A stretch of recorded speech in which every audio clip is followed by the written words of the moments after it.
the students at CSULB were wonderful students, but I thought they were a little bit insular in that they didn't know too much about international issues, international events.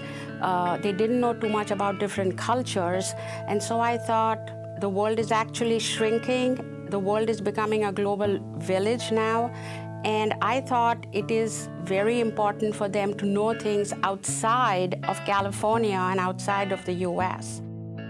I discovered that there were these short-term study abroad courses, and I said, wouldn't that be fantastic to put some courses together? So I began by putting together a course to Tanzania, Africa. We live in a remote village. We are greeted on the very first day with this huge opening ceremony where everybody in the village, all the school kids are out, they're singing, they pull us off the bus. We sing and dance for about 3 hours, and then we get into our routine, and our routine is building in the mornings and then working with the school children in the afternoons. The outcomes have been amazing for both myself and the students. The students get a lot of experience traveling. A lot of the students have never even had a passport before, have never been out of the country, so it's very exciting for them. While the course is going on, they develop their own independent research project, and then we go away for spring break to a tropical location, and they conduct their independent research project during that week. They have to analyze the data and write up a scientific paper and then present their results. And they come back with a much broader knowledge of the world. And I love it because I get to experience the new cultures as well. And I get to see how excited my students are.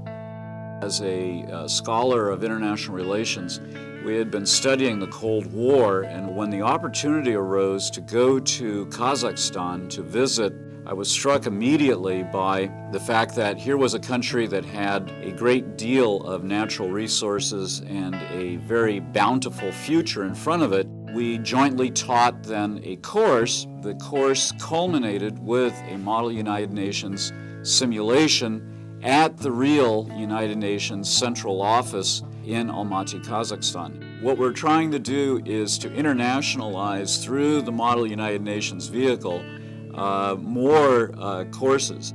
And I try to place my courses in a global context, and this was a good way to do it. Even though the students were still here in Long Beach, they had the connection to students in Cyprus. Even though I'm not doing that with students right now, I still try to bring the outside world in, not just Long Beach, not just California, not just the United States. You know, where else can we see these types of issues? And always looking at the expanding world. In 2003, I had a sabbatical leave and I went to Brazil to develop an international social justice program with youth in the favelas in Rio. This program was so transformational for me in terms of my career that I wanted to expose my students in the same way when I came back to the United States. I thought right away that I wanted to somehow expose them to an international program involving service learning where they could somehow become more civically engaged. It's going to be the 9th time I'm going to take my students, and I think the strength of the course that's been quite transformational for the students, it's the fact that it's a service learning course, it's an international service learning course. So the students develop projects with underserved youth in Cambodia, HIV positive children, children rescued from sex trafficking and child labor. I will train them to be youth ambassadors. It's been quite successful.